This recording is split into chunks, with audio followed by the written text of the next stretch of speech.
नमस्कार, खबरों की खबर में आपका स्वागत है। मैं हूं संकेत उपाध्याय। जिन जिन राज्यों में चुनाव करीब आ रहे हैं, उन राज्यों में राजनीतिक गर्मी का असर दिखने लगा। पार्टियों की आपसी भिड़ंत भी तेज होने लगी है। और जब इस बारे में बात होती है खींचातानी की, रस्साकसी की, तो फिर राजस्थान ज्यादा दूर होता नहीं है। तो आज हम आपको बता रहे हैं, ये बिल्कुल फिल्मी कहानी की तरह हो गई है। गहलोत बनाम पायलट 3.0 थर्ड सीक्वल। पहले दो सीक्वल तो आपको मालूम ही है। आपने देखा पार्ट 1 कब हुआ था, पार्ट 2 कब हुआ, और ये पार्ट 3 शुरू हो गया। ऐसा ही छत्तीसगढ़ में भी हो रहा है, लेकिन आज हम ज्यादातर राजस्थान की बात करेंगे। राजस्थान एक ताजा उदाहरण है जहां मुख्यमंत्री अशोक गहलोत के खिलाफ उनकी ही पार्टी के नेता और पूर्व उप मुख्यमंत्री सचिन पायलट ने एक बार फिर से मोर्चा खोल दिया। सचिन पायलट गहलोत सरकार के खिलाफ कल एक दिन के अनशन पर बैठने जा रहे हैं। उनका यह कहना है कि मैं अपने मुख्यमंत्री के खिलाफ अनशन पर नहीं बैठा हूं, मैं तो जो करप्शन हुआ है वसुंधरा राजे के टाइम पर, उसमें कार्रवाई हो जाए इसलिए बैठा हूं।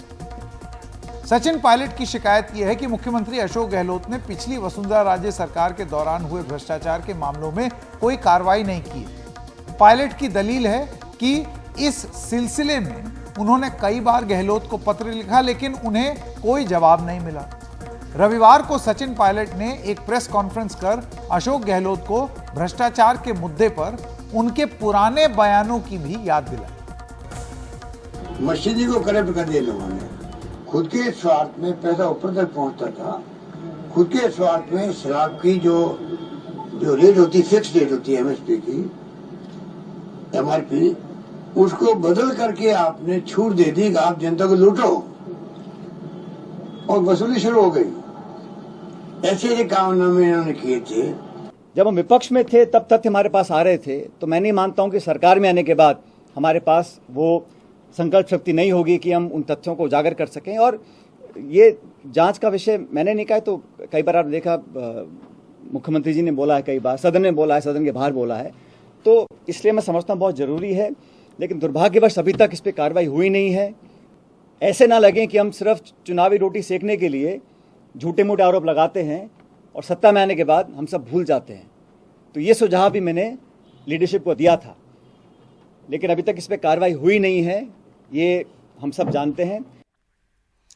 अब राजस्थान में विधानसभा चुनाव में बस 8 महीने बचे हैं, लेकिन उससे पहले ही सचिन पायलट की इस चुनौती ने न सिर्फ मुख्यमंत्री अशोक गहलोत बल्कि कांग्रेस आला कमान के लिए एक बड़ी मुश्किल खड़ी कर दी। हालांकि आला कमान के अभी तक के रुख से यही लग रहा है कि वो अशोक गहलोत सरकार को हिलाने के पक्ष में नहीं और अशोक गहलोत के साथ है। इस सिलसिले में रविवार को कांग्रेस ने एक बयान जारी किया, जिसमें सचिन पायलट के आरोपों का तो जिक्र ही नहीं था, लेकिन गहलोत सरकार के कार्यक्रमों की तारीफ जरूर की गई और कहा गया कि गहलोत सरकार की कामयाबियों के आधार पर कांग्रेस विधानसभा चुनावों में उतरेगी। बाद में कांग्रेस के प्रवक्ता पवन खेड़ा ने दावा किया कि गहलोत सरकार पुराने घोटालों की जांच करा रही है और अगर फिर भी किसी को कोई शिकायत है तो वो प्रदेश प्रभारी के संज्ञान में उसे ला सकता है। भारतीय जनता पार्टी के राजस्थान से आने वाले बड़े नेता गजेंद्र सिंह शेखावत जी के ऊपर एक जांच चल रही है संजीवनी घोटाले पर। कोविड के दौरान हमारे एमएलए को खरीदकर चुनी हुई सरकार को गिराने की साजिश भारतीय जनता पार्टी ने रची थी, उसकी भी जांच चल रही है। तो ये कहना ठीक नहीं होगा कि जांच नहीं हो, जांच हो रही है और किसी को भी अगर शिकायत है तो उन्हें हमारे वहां महासचिव जो हैं, प्रभारी महासचिव, उनके संज्ञान में लाना चाहिए। अच्छा, इस बीच सवाल यह उठ रहा है कि पायलट ने ऐसे समय पर गहलोत के खिलाफ लड़ाई फिर क्यों छेड़ दी, जब चुनाव कुछ महीने ही दूर हैं। सवाल उठ रहे हैं कि क्या पायलट कांग्रेस का दामन छोड़ने की तैयारी कर रहे हैं या कोई तीसरा मोर्चा खड़ा करने की कोशिश कर रहे हैं। थर्ड फ्रंट करेंगे और अगर कांग्रेस को तोड़ेंगे तो कौन सी पार्टी कमजोर होगी? कांग्रेस। अच्छा, अपने आप से इतना प्रभावी और प्रबल आप संस्था बना नहीं पाएंगे तो लाभ बीजेपी को पहुंच जाएगा। लेकिन पायलट के करीबी सूत्रों के हवाले से एक खबर यह आई है कि कांग्रेस छोड़ने से उन्होंने साफ इनकार कर दिया कि वो कांग्रेस नहीं छोड़ के जाएंगे। सूत्रों का कहना है कि अगर वसुंधरा के दौर में हुए घोटालों के मामले में केस दर्ज नहीं किए गए तो कांग्रेस के सामने चुनौती बढ़ जाएगी और पायलट इस सिलसिले में काफी समय से अशोक गहलोत को पत्र लिखते रहे। पायलट अकेले नहीं हैं, उन्हें कुछ विधायकों का समर्थन भी मिल रहा है और ऐसे ही एक विधायक से बात की हमारी सहयोगी हर्षा कुमारी सिंह। राजनीति में विकल्प कई खुले होते हैं, जब तक चुनाव नहीं हो जाए जब तक बहुत सारे विकल्प हैं। और मैं तो आपको पहले कह दिया कि हम लोग सचिन पायलट जी के साथ हैं। जिस विकल्प के साथ वो जाएंगे, जहां जाएंगे, हम सचिन पायलट जी के साथ में रहेंगे। ये सब लोग कह चुके, पहले भी कह चुके, आज भी कह रहे हैं और कल भी हम कहेंगे। जो सवाल पायलट साहब ने मुख्यमंत्री जी से पूछे हैं वो मैं कल क्यों जवाब दूं? मैं कह रहा हूं ना, हर व्यक्ति को, जो भी नागरिक बीजेपी सरकार के घोटाले उठाए, मैं उसका सम्मान करता हूं। और वो तो सचिन पायलट सीनियर लीडर है कांग्रेस के। मैं जब जिलाध्यक्ष हूं आज भी, और वो तो प्रदेश अध्यक्ष थे, तो उनके साथ में दोनों के कंधे भिड़ भिड़ के आंदोलन किए हैं। दोनों ने खूब धक्के खाए हमने जयपुर में, तो वो धक्के मैं भूला नहीं भाई साहब। मैं उनके उठाए गए मुद्दों का सम्मान करता हूं, ये सुन लो आप। लेकिन उन्होंने सवाल मुख्यमंत्री जी से किए हैं, तो मुख्यमंत्री जी ने, मैं सरकार का प्रवक्ता जरूर हूं, मैं आपको जवाब दे रहा हूं बड़े सम्मान से। मेरी ना तो मुख्यमंत्री जी से कोई लड़ाई, उनसे भी कोई लड़ाई नहीं है, पायलट साहब से भी मेरी कोई लड़ाई नहीं है। मेरे लिए दोनों सम्माननीय हैं। अब ये जवाब तो हमारे प्रभारी रंधावा साहब दे सकते हैं या मुख्यमंत्री जी दे सकते हैं। सचिन पायलट ने पहली बार गहलोत के खिलाफ ये मोर्चा नहीं खोला है और हम तो कह ही रहे हैं ये 3.0 है, तीसरा भाग। वो समय समय पर अपनी नाराजगी जाहिर करते रहे और इस तरीके से कर चुके हैं कि अशोक गहलोत को बहुत ही कड़े शब्दों में यह बात सामने रखनी पड़ी। उन्हें जताने में कोई कसर नहीं छोड़ी कि 2018 के विधानसभा चुनाव उनके नेतृत्व में लड़े गए और जीत के बाद मुख्यमंत्री बनने का हकदार वही थे, लेकिन आला कमान ने मुख्यमंत्री पद अशोक गहलोत की झोली में डाल दी। जुलाई और अगस्त 2020 में फर्स्ट चैप्टर शुरू हुआ था इन दोनों की लड़ाई। उसमें तो पायलट ने गहलोत के खिलाफ बगावत भी कर दी थी। करीब 1 महीने तक अशोक गहलोत सरकार पर संकट के बादल छाए रहे थे, वो दौर हर किसी को याद है। उस समय यह बात तक उड़ी कि सचिन पायलट की बगावत के पीछे भारतीय जनता पार्टी शामिल है और यह बात काफी हद तक अशोक गहलोत भी खुले मन से कहने लगे। तब पायलट समर्थक जो विधायक थे वो बीजेपी शासित हरियाणा के मानेसर के एक रिजॉर्ट में टिके हुए थे। तो सवाल यही पूछा जाने लगा कि आप मानेसर में जाकर के रुक रहे हैं, भला ये बताइए कि कौन ये सुविधा मुहैया करा रहा है कि पुलिस बल भी तैनात है? जाहिर सी बात है वहां का प्रशासन होगा। इससे भी इन बातों को बल मिला कि सचिन पायलट बीजेपी के संपर्क में है, लेकिन पायलट ने इन आरोपों को सिरे से खारिज कर दिया और वो नहीं गए भारतीय जनता पार्टी। उस समय गांधी परिवार ने पायलट को जैसे तैसे मनाया और जानकार कहते हैं कि उन्हें बाद में मुख्यमंत्री बनाने का आश्वासन दे दिया गया। उस बगावत के पीछे हटने के बाद पायलट की ताकत भी कुछ घटती चली गई, लेकिन उनकी महत्वाकांक्षा अब भी बनी हुई। राजस्थान कांग्रेस पर निगाह रखने वालों को पिछले साल सितंबर का वो वाकया भी याद होगा जब तत्कालीन कांग्रेस पर्यवेक्षकों मल्लिकार्जुन खड़गे, जो कि अब अध्यक्ष हैं कांग्रेस के, और अजय माकन की मौजूदगी में कांग्रेस विधायक दल की बैठक होनी थी और यह है चैप्टर 2 गहलोत बनाम पायलट 2.0। तो ये पिछले साल की बात है, लेकिन यह खबर फैलते ही कि बैठक में सचिन पायलट के नाम पर मुहर लगाने की योजना है, गहलोत समर्थक 100 से ज्यादा विधायक बैठक में आए ही नहीं और अपनी अलग बैठक कर सीधे कांग्रेस हाईकमान को चुनौती दे दी उन्होंने और राजभवन चले गए। गहलोत समर्थकों की उस कवायद से कांग्रेस आला कमान की काफी किरकिरी भी हुई। यह कहा जाने लगा कि ये वो विधायक हैं जो कि सोनिया गांधी की नहीं सुन रहे। आपको याद होगा कि उस समय अशोक गहलोत के अध्यक्ष बनने की बात थी, वो दिल्ली आ जाते, यहां सचिन पायलट मुख्यमंत्री बन जाते और एक लाइन का ऑर्डर देना था कि अब यहां कौन मुख्यमंत्री बने, विधायक दल का नेता कौन हो, यह फैसला अब हाईकमान करेगा। वो नहीं हुआ, बगावत हो गई। अब इसके लिए गहलोत ने बाद में माफी भी मांगी। कि मैं ये नहीं कर पाया, ये मेरी विफलता है। हालांकि ये भी तथ्य है कि सचिन पायलट भले ही मुख्यमंत्री पद का दावा करते रहे हैं, लेकिन विधायकों की संख्या के मामले में अशोक गहलोत पर वो भारी नहीं पड़ पाए अभी तक। गहलोत और सचिन पायलट के रिश्ते इतने खराब हो चुके हैं कि पिछले साल नवंबर में एनडीटीवी से बात करते हुए अशोक गहलोत ने सचिन पायलट को गद्दार तक कह दिया और बीजेपी से मिलकर कांग्रेस सरकार गिराने की साजिश रचने का आरोप भी लगा दिया।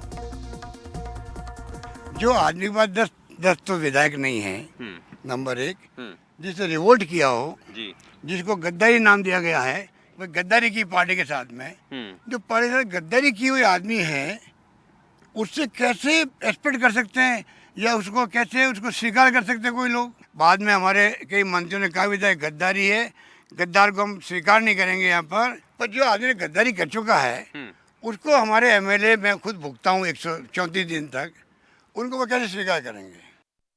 तो आप देख रहे हैं कि कितनी बार इतने इंटरव्यू हुए, तो छोटा अंश निकाला हमने, ये पूरा इंटरव्यू अगर आप देखें यूट्यूब पर तो आप देखें कितनी बार गद्दार शब्द का प्रयोग किया गया है। इसके अलावा एक टीस ये भी रही सचिन पायलट को कि अशोक गहलोत ने वायरस बोल दिया, अशोक गहलोत ने नकारा निकम्मा बोल दिया, मतलब बहुत खरी खोटी सुनाई अशोक गहलोत। तो इन परिस्थितियों में एक बार फिर सचिन पायलट के तेवर को कैसे समझा जाए, वो क्या करना चाहते हैं।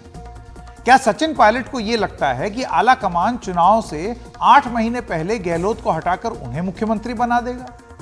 और अगर बना भी देगा तो क्या पायलट सत्ता विरोधी लहर से निपट पाएंगे? पंजाब में नवजोत सिंह सिद्धू की चुनौती के आगे कैप्टन अमरिंदर सिंह को मुख्यमंत्री पद से हटाकर एक बार अपने हाथ जला चुकी है यह पार्टी।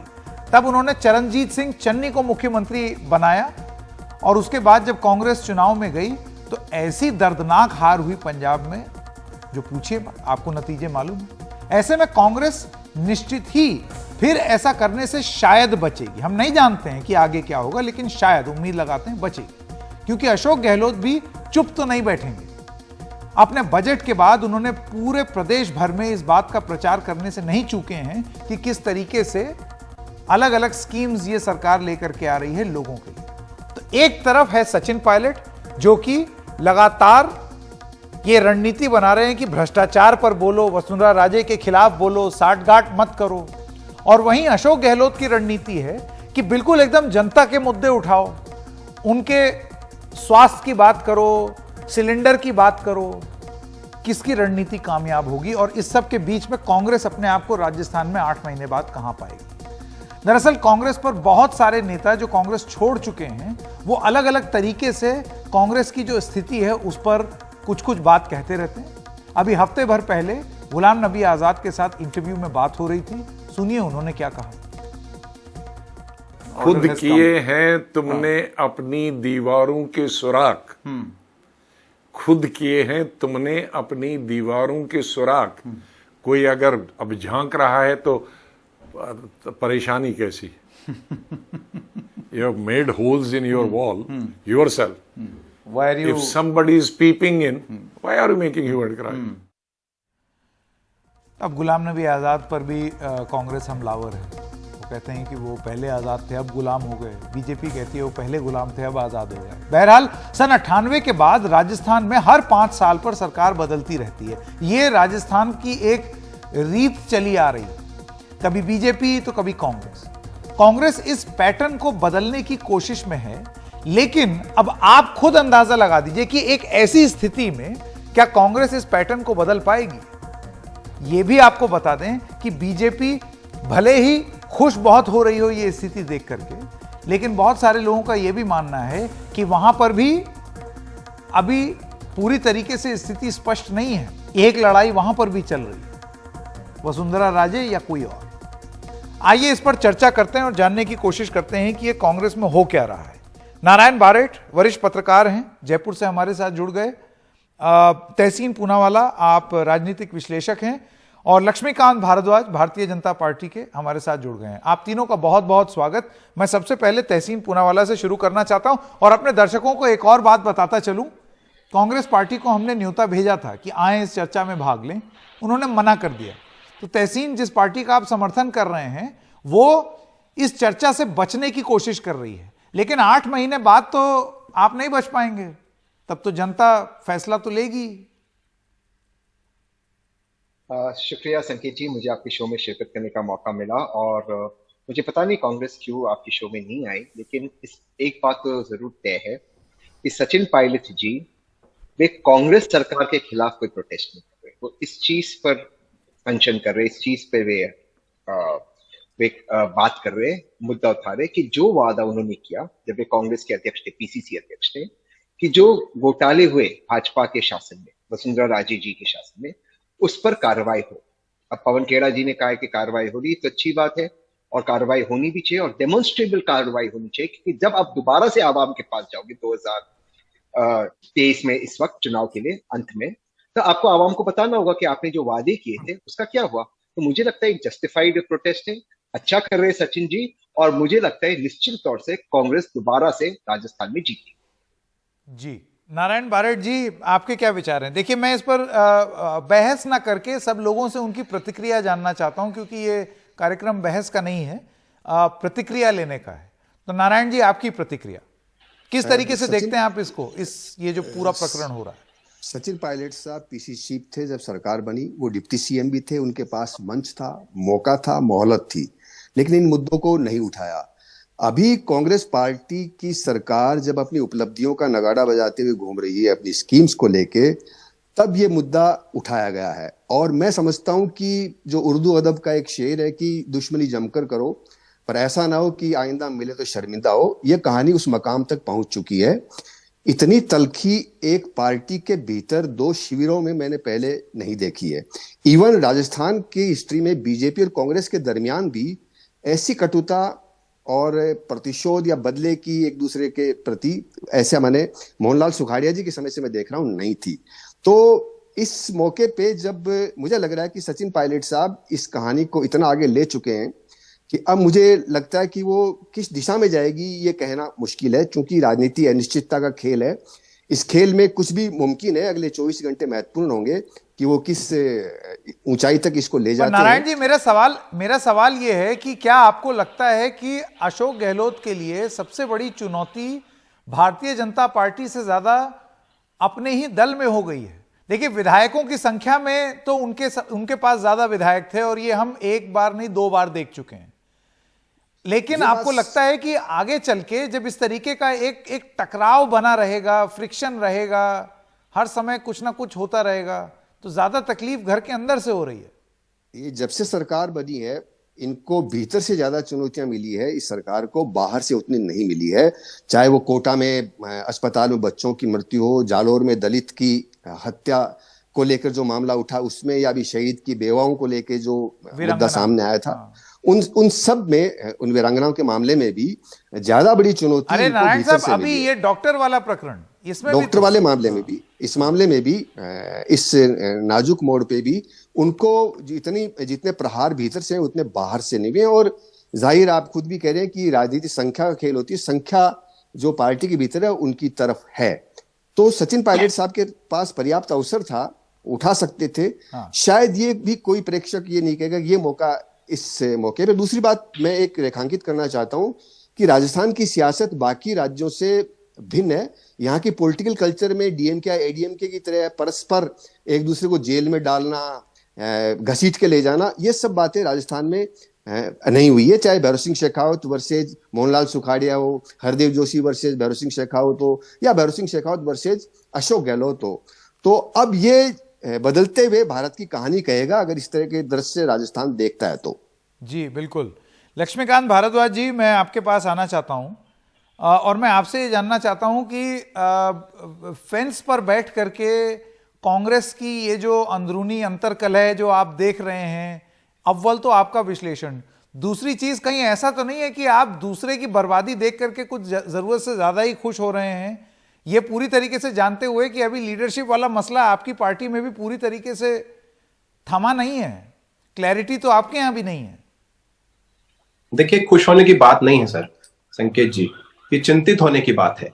और ये आज नहीं हो रहा है कि जब से सरकार बनी है, ये नारायण बारेठ जी खूब अच्छे से बताएंगे कि जब मुख्यमंत्री की शपथ हो रही थी तब हम और ये आपस में बात कर रहे थे, तब ये बीबीसी में थे और किस तरह राजस्थान की सड़कों पर किस तरह का प्रदर्शन और किस तरह की अराजकता के हालात यहाँ पर हुए थे, तो ये हम लोग अभी कोई पहली बार थोड़ी ना देख रहे हैं। हम तो जिस दिन से सरकार बनी है कांग्रेस पार्टी की उस दिन से देख रहे हैं, और ना केवल हम देख रहे हैं बल्कि इनकी इस ये जो इस तरह की सत्ता की लड़ाई है, इसका जो कुप्रभाव राजस्थान पे पड़ा है, इसको राजस्थान की जनता भी देख रही है। देखिए, आप तो इस बात को समझिए कि राजस्थान में केवल एक खेल चल रहा है। एक व्यक्ति है जो सत्ता में बने रहना चाहते हैं और दूसरे व्यक्ति है जो सत्ता में बनना चाहते हैं। केवल इसकी लड़ाई है। इसके अलावा इन दोनों को किसी और दूसरी चीज से कोई मतलब नहीं है। राजस्थान की जो स्थिति है, राजस्थान के जो हालात हैं, वो किसी से छुपे नहीं है। आप लोग भी पूरे अच्छी तरीके से देख रहे हैं, और किस तरह का रिकॉर्ड राजस्थान जिस तरह के लोग अपराधों में बना रहा है, वो सब किसी से छुपा हुआ नहीं है। सचिन पायलट हो तो सचिन पायलट को आज जब उनकी सरकार जाने वाली है तब याद आया कि ये इनको क्या करना था 4.5 साल में। और सचिन पायलट तो खुद विधायक हैं, वो विधानसभा में क्यों नहीं बोले? कभी उन्होंने कोई सवाल क्यों नहीं लगाया? कभी कोई उन्होंने इसके बारे में सरकार से सवाल क्यों नहीं किया? वो तो विधायक है। मैं 18 महीने से चिट्ठी लिख रहा हूं। विधायक को चिट्ठी लिखने की क्या जरूरत है? सवाल लगाए ना विधानसभा में, वहीं पर पूछ ले।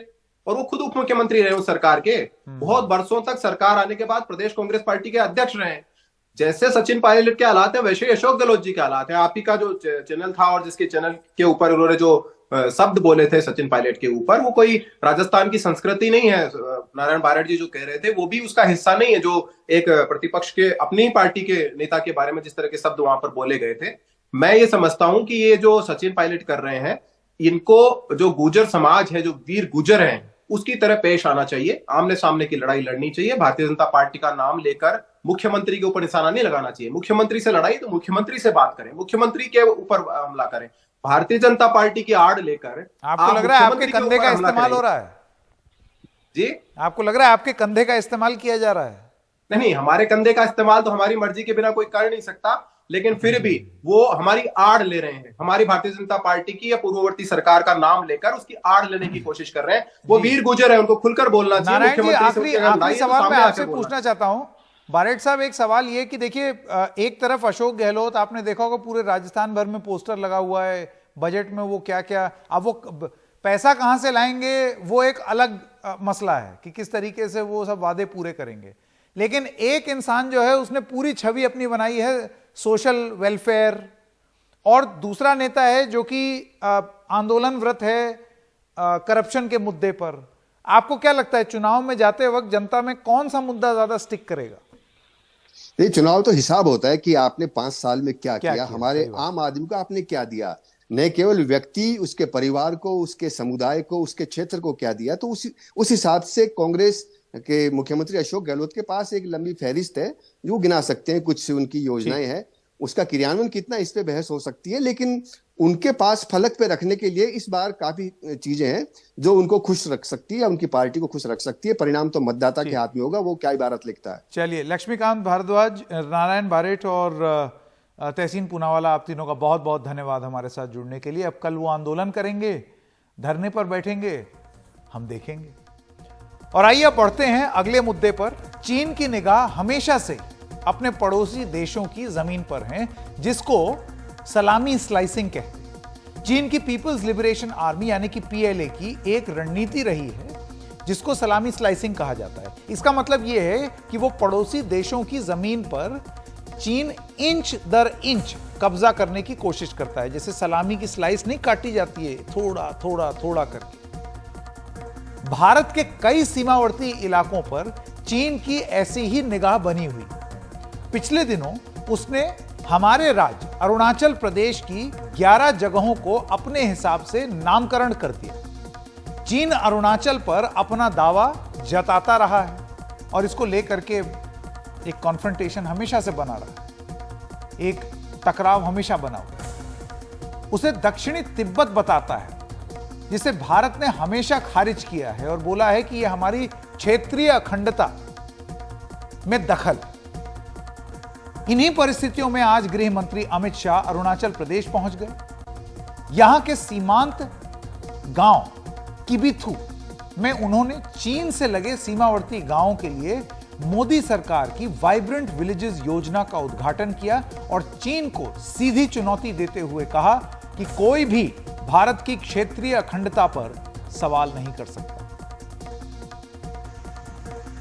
देश के आखिरी गांव के नाम से जाने जाने वाला ये किबुथु गांव अब देश का पहला गांव कहलाएगा। केंद्रीय गृह मंत्री अमित शाह ने अजनाव जिले के इस गांव से चीन को एक बड़ा संदेश दिया। वो जमाने चले गए जब भारत की भूमि का कोई अतिक्रमण कर सकता था। आज 100 की सुई की नोक जितनी भूमि का भी अतिक्रमण कोई नहीं कर सकता। अमित शाह 2 दिन के दौरे पर सोमवार को अरुणाचल प्रदेश पहुंचे। उनका दौरा इस मायने से काफी अहम है क्योंकि हाल ही में अरुणाचल प्रदेश पर दावा जताने वाले चीन ने वहां के 11 स्थानों के नाम बदल दिए थे। भारत ने सख्त इतराज जताते हुए इसे खारिज कर दिया था। इसी के बाद किबतू गांव में वाइब्रेंट विलेज प्रोग्राम लॉन्च किया गया है। इस योजना के तहत सीमावर्ती गांवों के लोगों को वहीं रोजगार दिया जाएगा और इन गांवों के विकास के काम तेज किए जाएंगे। इन सीमांत गांवों में हर घर में पानी, बिजली, गैस सिलेंडर भी मुहैया करवाया जाएगा और उन्हें सड़कों से बाकी देश से जोड़ा जाएगा। पीएम मोदी ने वित्त वर्ष 2022-23 से 2025-26 के बीच सड़क संपर्क के लिए 2500 करोड़ रुपए के साथ वाइब्रेंट विलेज प्रोग्राम के लिए 4800 करोड़ रुपए की मंजूरी दे दी है। वाइब्रेंट विलेज प्रोग्राम के पहले चरण में अरुणाचल के 662 में से 455 गांवों को प्राथमिकता दी जाएगी। इसी तर्ज पर चीन की सीमा से लगे अन्य राज्यों के सीमांत गांवों को भी इस योजना के तहत विकसित किया जाएगा। यहाँ पर शांति नहीं थी, विकास नहीं थी, कनेक्टिविटी नहीं थी। आज विवाद समाप्त हो रहे हैं, उग्रवाद समाप्त हो रहा है और विकास और शांति के नए युग की शुरुआत हो रही है। उधर अमित शाह के दौरे पर चीन ने प्रतिक्रिया दी है कि उसकी क्षेत्रीय संप्रभुता का उल्लंघन हुआ है। चीन के इस पुरानी रणनीति को भारत ने उसी तेजी से खारिज कर दिया है। नई दिल्ली से नीता शर्मा की रिपोर्ट। सामरिक मामलों के विशेषज्ञ ब्रह्मा चेलानी जी हमारे साथ जुड़ गए हैं। ब्रह्मा चेलानी जी, सबसे पहली बात तो हमारे ही कार्यक्रम में आप कई बार पहले ये बात बोल चुके हैं कि ये सलामी स्लाइसिंग की पुरानी आदत है चीन की। यहां पर इनको पहले गांव बोला जाना चाहिए, ना कि आखिरी गांव। तो ये जो रीपॉपुलेट करने की बात है, इनमें वापस आबादी बढ़ाने की, इनको विकसित करने की बात, आपको लगता है कि रणनीति में और तेजी पहले से ही हो जानी चाहिए थी और अभी और ज्यादा काम करना बाकी है? ये तो अभी सिर्फ शुरुआत हुई है। चीन तो कई सालों से इस तरह के बॉर्डर विलेजेस बना रहा है और ये बॉर्डर विलेजेस में कौन से लोग ला रहा है चीन? कोई ऑर्डिनरी विलेजेस नहीं, ये ला रहा है पैरामिलिट्री के लोग, मिलिशिया के लोग, एक तरह से मिलिटराइज्ड विलेजेस बना रहा है बॉर्डर पर। और भूटान के टेरिटरी के अंदर विलेजेस बनाए हैं चीन ने, उसी तरीके से जिस तरह से लैंड ग्रैब किया था लद्दाख में 2020 में, उसी तरीके से नेपाल के भी टेरिटरी पर भी वो विलेजेस बना रहा है। तो जितने भी देश हैं उसके जो पड़ोसी देश, सबके खिलाफ कुछ ना कुछ चाइनीज एक्सपेंशनिज्म दिखाई दे रहा है। देखिए, साउथ चाइना सी में बिना एक गोली चलाए चीन ने पूरा नक्शा बदल दिया। ये इस तरह का एक्सपेंशनिज्म, बुलेटलेस एक्सपेंशनिज्म बहुत ही यूनिक है। तो इसके खिलाफ भारत को उसी तरह की स्ट्रैटेजी अडॉप्ट करनी पड़ेगी जो चीन अडॉप्ट कर रहा है। ये क्या स्ट्रैटेजी हो सकती है, अगर आप बता दें? देखिए, पहली बात तो ये है कि जो लोग माउंटेन एरियाज में रहते हैं, जैसे लद्दाखी हो, हिमाचली हो, सिक्किमीज हो, उत्तराखंडी हो या अरुणाचलीज हो, ये लोग ये सन्स ऑफ सॉइल हैं। इनको ये और इनका जो जेनेटिक मेकअप है ना, बहुत ही डिस्टिंक्ट है। ये हाई एल्टीट्यूड में भी आराम से ब्रीथ कर सकते हैं। तो इनको फॉरवर्ड डिप्लॉय करके मैंने लोकल स्काउट्स बना के, जैसे लद्दाख में एक लद्दाख स्काउट्स बनाया था भारत ने कई सालों पहले, वो आर्मी के अंडर नहीं है, इंडिपेंडेंट स्काउट्स है वो। उसी तरह के जो ये सिविलियन डिफेंस फोर्सेस बनाना, लोकल स्काउट्स फोर्सेस बनाना बहुत ही जरूरी है। लोकल लोगों को इसमें डालना, क्योंकि ये जो लोकल लोग हैं ये उनकी अपनी टेरिटरी है, ये अपनी टेरिटरी को डिफेंड करेंगे, तो इनके पास एक मेजर इंटरेस्ट होगा कि अपनी टेरिटरी को डिफेंड करने के लिए। तो ये हमारे फर्स्ट लाइन ऑफ डिफेंस होनी चाहिए। और इसके अलावा जो इंडो तिब्बतन बॉर्डर पुलिस है, जो कई एरियाज में डिप्लॉयड है फ्रंटियर में, वो काफी अंडर रिसोर्स्ड है, होम मिनिस्ट्री के अंडर है, डिफेंस मिनिस्ट्री के अंडर नहीं चाहे है। तो दुरुस्त कर सकते हैं। हाँ, उसको बेटर इक्विप करके डिफेंस मिनिस्ट्री के अंडर आर्मी की कमांड के अंडर रखना बहुत ही जरूरी है। ब्रह्मा चेलानी जी, बहुत बहुत धन्यवाद आपका हमारे साथ जुड़ने के लिए, बहुत बहुत धन्यवाद। और क्योंकि होम मिनिस्टर की बात हो रही है, गृह मंत्री की, अमित शाह की, तो अभी पिछले हफ्ते वो मुस्लिम प्रबुद्ध नेताओं से मिले। अच्छा, अब ये देर रात बात हुई थी, उस दिन हमने आपको बताया था देर रात हुई, क्या बात हुई। आज जो है हमको पता चल गया है कि देर रात हुई है और ये बात हुई। तो ये क्या बात हुई है, आइए वो बताते हैं। कमाल फारूकी जी हैं, करीब 1.5 साल से टीवी पर नहीं आए हैं, तो वापस आ करके आपका स्वागत एनडीटीवी पर।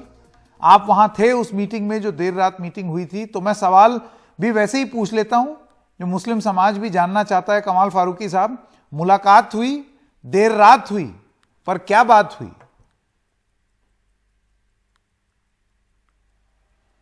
नहीं, बिल्कुल न बताने की कोई बात नहीं है, क्योंकि हमारे मुल्क के होम मिनिस्टर हैं और वो पूरे हिंदुस्तान में जो पूरी फोर्सेस हैं, चाहे वो पुलिस की हों, चाहे इंटेलिजेंस की हों, और होम मिनिस्ट्री बताते खुद एक प्राइम मिनिस्टर के बाद सबसे बड़ा ओहदा होम मिनिस्टर का होता है, और वो तमाम मुल्क की जो इंटरनल जो अफेयर्स हैं उनको पर नज़र रखते हैं, उनको कंट्रोल करते हैं।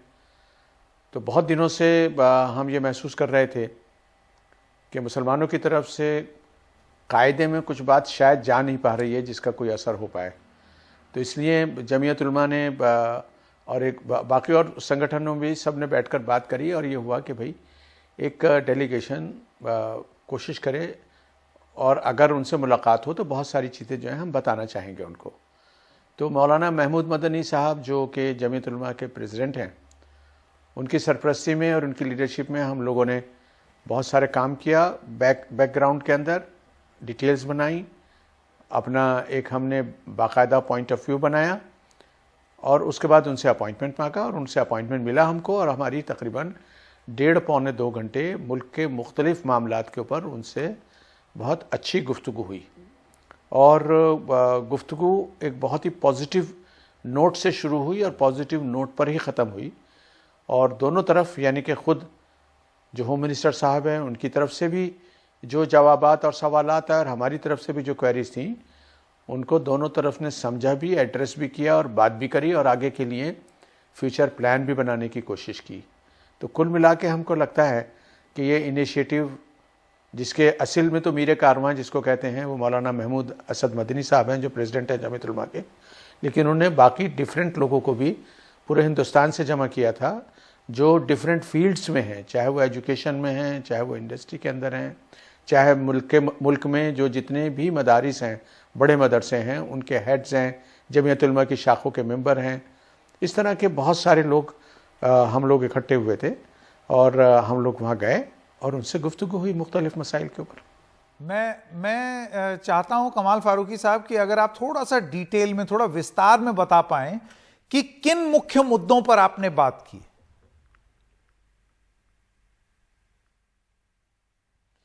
देखिए, हमको ऐसा लगता है कि शायद मुसलमानों की तरफ से कोई पावरफुल डेलीगेशन जो कि अपनी बात को प्रोफेशनल अंदाज में रख सके, और मज़े के बजाय इसके कि हम वो तूतू मामू के सिनेरियो से बाहर निकल के आए, और एक सेकंड लार्जेस्ट जो कम्युनिटी है, जो सबसे बड़ी माइनॉरिटी है, उसके कुछ इश्यूज़ और कंसर्न हो सकते हैं। उसी तरह से होम मिनिस्टर साहब के भी उस कम्युनिटी से कुछ इश्यूज़ और कंसर्न हो सकते हैं। तो एक ये रास्ता मिला था कि हम लोग बैठकर बात करें, और उसमें बहुत सारे इश्यूज़ के ऊपर बात हुई, जिसमें जो सरे फहरिस्त रहा वो उसमें मॉब लिंचिंग का मामला भी रहा, हेट क्राइम्स का मामला भी रहा, आसाम का इशू भी रहा, CAA का भी रहा, मुसलमानों की एजुकेशन से रिलेटेड भी रहा। इस तरह के बहुत सारे वाइड प्रोस्पेक्टम के अंदर इश्यूज डिस्कस हुए। उन्होंने हमारी बात सुनी, कायदे में सुनी, क्वेश्चंस बाद में पूछे भी, हमने उसके भी जवाब दिए। हमें लगता है वो भी हमारे जवाबात से काफ़ी हद तक मुतमईन भी हुए, और कुल मिला के हमें ऐसा लगता है कि आइंदा के लिए एक राह तय हुई है कि एक dialogue between the community and the one of the most important person in the government शुरू हुआ है। तो मैं समझता हूँ मुल्क के लिए ये बहुत अच्छा है और माइनॉरिटीज़ के लिए भी, मुसलमानों के लिए भी बहुत अच्छा है। अगर इसको पॉजिटिव अंदाज में ली जाए तो बहुत अच्छी गुफ्तगू हुई है। अगर इसको एक क्रिटिकल रिव्यू किया जाए तो एक दूसरे की बात को समझने का मौका मिला है। बात अच्छे खुशगवार माहौल के अंदर हुई है और इस नोट के साथ में ख़त्म हुई है कि इसके बाद भी हम उनको वेरियस डिटेल्स के साथ में, फैक्ट्स एंड फिगर्स के साथ में जो हमने दी भी हैं और बेहतर तरीके से जो उन्होंने भी जिस अंदाज में मांगने की कोशिश करी है हम भी वो देंगे और उनकी तरफ से भी अगर कोई क्वेश्चन आएगा हम उसका भी जवाब देंगे।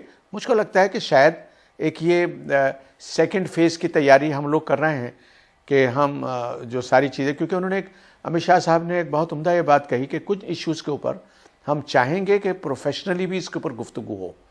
जैसे सीए का इशू था, इसके ऊपर उन्होंने कहा कि हम बैठकर बात करेंगे आपसे और कुछ टेक्निकल चीज़ों पर बात करेंगे। वो लोग जो कि इसके एक्सपर्ट्स हैं उनके साथ भी आपके साथ में गुफ्तगू करने की कोशिश करेंगे।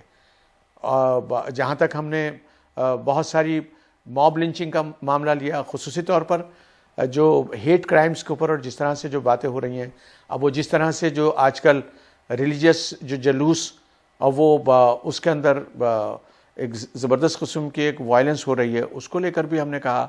हमने उन लोगों का भी इशू रेज किया कि बिल्कुल सीधा सीधा नज़र आता है कि एक आदमी का कत्ल किया, गाड़ी को जला दिया, उसके अंदर 2 आदमी बाकायदा मसीह के साबित वो भी हो गए, आइडेंटिफाई भी हो गए, लेकिन उनके खिलाफ कोई मुकदमा नहीं हो रहा। तो इस तरह की जो चीज़ें हैं वो जो कम्युनिटी के अंदर तो एक प्रॉब्लमेटिक इशू ही हैं, लेकिन हमको लगता है मुल्क के लिए भी बिल्कुल अच्छा नहीं है कि मुल्क के अंदर अगर जो डिफरेंट ग्रुप्स जो है अगर आपस में बैठकर चीज़ों को रिजॉल्व ना करें और उसमें गवर्नमेंट एक पॉजिटिव रोल प्ले ना करे तो हमारे पूरे मुल्क की जो खूबसूरती और जो इमेज है उसको बहुत धक्का पहुंचता है। और हम उतना ही कंसर्न्ड हैं क्योंकि हम आबादी का तकरीबन 1/5 हिस्सा है, 18% 20% के आसपास है। तो अगर हमारे मुल्क को कुछ होता है तो हम भी उतनी तरह से अफेक्टेड होंगे जितना बाकी के रिमेनिंग लोग बाग होंगे। ऐसी हमारी भी फीलिंग है, उसको उन्होंने भी अप्रिशिएट किया और उन्होंने कहा कि हम आपके साथ में फिर दोबारा बात करेंगे। आप कुछ फैक्ट्स एंड फिगर्स के साथ में और तशरीफ लाइए अपने प्रोफेशनल लोगों के साथ में। बिल्कुल। लेकिन देखिए कमाल फारूकी साहब, इससे पहले भी मुस्लिम जगत के बहुत प्रबुद्ध लोग सरकार से मिल चुके हैं, तो आपको क्यों लगता है कि आपका प्रयास जो है उनसे अलग है और उनसे ज़्यादा, क्योंकि आपने शब्द का प्रयोग किया प्रोफेशनल है, और आपको क्या लगता है कि ये जो आश्वासन आप लेकर के आए हैं, ये बात मुस्लिम समुदाय को इस वार्ता को आप समझा पाएंगे कि वो किस तरीके से इस बातचीत को लेंगे? देखिए एश्योरेंस और गारंटीड इसकी तो हम कोई बात नहीं कर सकते। उसकी वजह यह है कि हम ये कहें कि एश्योरेंस क्या मिले और क्या नहीं मिले, तो ये कोई अच्छी बात नहीं होगी। हम ये समझते हैं कि इसमें एश्योरेंस की कोई बात नहीं है, लेकिन एक ये डायलॉग का एक रास्ता खुला है और हमको ऐसा लगता है कि इसका जो इम्पैक्ट है वो कम्युनिटी के अंदर भी पॉजिटिव गया है और शायद हमको ऐसा लगता है कि उधर भी बात हमारी कुछ कायदे में पहुंची है। अभी तक जैसे जो अखबारों के ज़रिए और कुछ जो डिफरेंट पॉकेट्स थे उनकी तरफ से बात जा रही थी, शायद उनका बात करने का अंदाज शायद ठीक नहीं था, या ये समझ नहीं पा रहे थे, या इस माहौल के अंदर गुफ्तगू, हमें ये नहीं पता। लेकिन हम ये महसूस करते हैं कि हमारी जितनी भी गुफ्तगू हुई है और हमारी जो 1.25 घंटे की जो गुफ्तगू हुई है बिल्कुल 100% टाइम यूटिलाइजेशन हुआ है उसका। हमको इस बात का पूरा एहसास था कि होम मिनिस्टर का टाइम, साहब का टाइम जो है बहुत कीमती है, और हमारे यहाँ भी जो सारे लोग बाग आए थे, पूरे हिंदुस्तान से लोग बाग आए थे। इनामदार साहब पूना से आए थे, अंजुमन से क्या नाम है बॉम्बे से आए थे, सारे कलकत्ता, असम, सब जगह से लोग बाग आए थे। तो हम इस टाइम का यूटिलाइजेशन करना चाह रहे थे हमको लगता है कि I am even otherwise I am a very positive thinker. मैं महसूस करता हूं कि कितने ही चाहे ख़राब हालात क्यों ना हो, जो कम्युनिकेशन का रास्ता नहीं टूटना चाहिए, क्योंकि कम्युनिकेशन के ज़रिए जो है इख्तलाफात भी दूर होते हैं और जो गलतफहमियाँ वो भी दूर होती हैं, एक दूसरे को समझने का मौका मिलता है। तो मैं कोई आश्वासन की बात उनकी तरफ से नहीं कहूँगा कि कोई उन्होंने बहुत आश्वासन दिया कि नहीं सब कुछ ठीक हो जाएगा, या हमने सारी की सारी बातें वो रखी कि नहीं सब कुछ ठीक नहीं हो रहा। दोनों तरफ से एक मुझको लगता है कि जैसे एक सिविलाइज्ड सोसाइटी के मेंबर्स और एक सिविलाइज्ड कंट्री का एक होम मिनिस्टर जैसे गुफ्तगू करता है, मैं कुल मिला के इसको ऐसा ही समझूंगा कि कुछ उसी तरह की बात हुई है। कमाल फारूकी साहब, बहुत बहुत धन्यवाद हमारे साथ जुड़ने के लिए और हमें बताने के लिए कि देर रात आपकी क्या बात हुई। अब देखना ये होगा कि जो कार्यक्रम देख रहे हैं, मुस्लिम समाज जो ये कार्यक्रम देख रहा है, उसको ये बात समझ में आती है नहीं, क्योंकि जाहिर सी बात है हर इंसान यही चाहता है कि समाज में अनबन बनी रहे या कष्ट बना रहे, ये किसी को नहीं चाहिए। तो ये बात कितनी दूर तक जाएगी एक पॉजिटिव तरीके से, ये चीज देखनी है। कमाल फारूकी साहब, बहुत बहुत धन्यवाद आपका। एक छोटे से ब्रेक के लिए रुक रहे हैं। ब्रेक के बाद जब आएंगे तो गजब के छक्के जड़े रिंकू सिंह ने, उसकी पूरी कहानी बताएंगे कि रिंकू ने कैसे धो डाला और हीरो बन गया।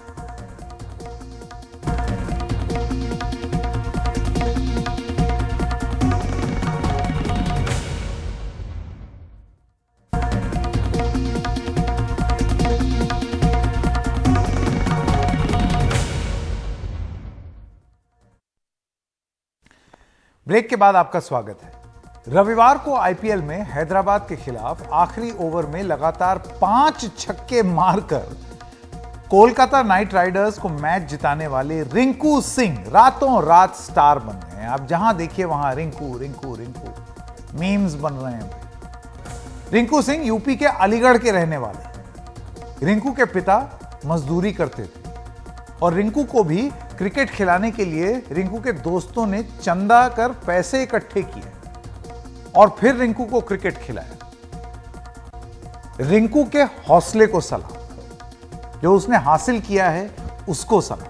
आपका बहुत बहुत स्वागत एनडीटीवी में। मेरा पहला सवाल यह है कि जब रिंकू ने 5 छक्के लगाए तो उस समय क्या चल रहा था मन में? सोचा था एकदम ऐसे धुआंधार एक के बाद एक छक्के लगते चले जाएंगे? उस समय तो सर यही चल रहा था, क्या होगा इसमें। हम तो बस भगवान से ही दुआ कर रहे थे मन की। हमने बिल्कुल आज छोड़ दी थी सर एका है, लेकिन जब पहला छक्का पड़ा फिर दूसरा छक्का पड़ा तो एकदम शरीर में एकदम मेरे में बड़ी वो हुई है। फिर चौथा छक्का लगा तब भी, और 5वां छक्के पे तो उसने बस इतना खुश हूँ साहब अभी तक मैं समझ लो, बस आप पूछो मत। बस आपको लगता है कि जो रिंकू की लोगों ने मदद की, रिंकू के पीछे बहुत सारे लोग हैं, आपकी तपस्या है, उसके दोस्तों की तपस्या, और लोग जो कि जिन्होंने रिंकू की मदद की, आपको लगता है आज उन सब की ये तपस्या जो है वो रंग लाई? देखो मदद तो सबने की है। अर्जुन सिंह फकीर हैं, उन्होंने भी, मसूद अली सर हैं, कोच हैं उसके रिंकू के। ये बात भी सच है, हमने पढ़ा और जाना इस बारे में कि बहुत ही कठिनाई के साथ रिंकू जो है इस मंजिल तक पहुंचा है और आगे का रास्ता तय कर रहा है। मैं ये बोबला साहब के यहाँ पे काम करता हूँ, सब 85 से आया हुआ हूँ। तो शुरू में मेरी हालत वैसी थी एकदम बहुत वैसी हालत थी मेरी जो कि मैं लड़के को खिला भी नहीं सकता था मैच। और पढ़ाई लिखाई में इसको बिल्कुल ध्यान नहीं था इसका, और मैच पे ही ध्यान रखता था। ये एक आध 2 जब गए इसने रन बनाए तो 2-4 आदमी ने कहा कि भाई तुम्हारा लड़का अच्छा खेल रहा है तो इसकी तरफ ध्यान दो। उसके बाद में ये इधर मैच खेलता रहा। फिर मैंने कह दी भाई तेरे को मैच खेलना है तो मैच खेल भाई। आपकी उम्मीदें तो बहुत होंगी रिंकू से? बहुत उम्मीद है सर मेरे को तो है। मैं तो कह रहा हूँ अपनी टीम को जिताए और इसमें अच्छा करे और इंडिया के लिए खेले, बस मुझे तो बहुत खुशी है। और इसने पहचान बना दी साहब अपनी और मेरी और सबकी पूरी अलीगढ़ की पूरी उसकी है। और उसकी कोचिंग कैसे हुई? कोचिंग तो ये वैसे खेलता था इधर उधर। ये मसूद सर हैं उसके बाद में फकीरा भाई साहब है, अर्जुन सिंह फकीरा, उनके उसमें रहा है का है। फिर ये डीपीएस में एक मैच हुआ था सर का है, वहां पर ये इसने रन किए थे, उसके बाद में मैन ऑफ द सीरीज रहा था। एक गाड़ी मिली थी हीरो होंडा की से, और उसके बाद में 16 लग गई इसकी रणजी में का, उसके बाद में ये आगे ही बढ़ता चला गया। देखिए, ये सवाल जो है ये पूछना ज़रूर बनता है कि परिवार में आपके कौन कौन हैं और अभी परिवार जो है वो किस तरीके से खुशी मना रहा है? बहुत खुशी का माहौल है सर। मेरे 5 तो लड़के हैं, रिंकू समीत, और एक लड़की है मेरी, एक छठी है का है।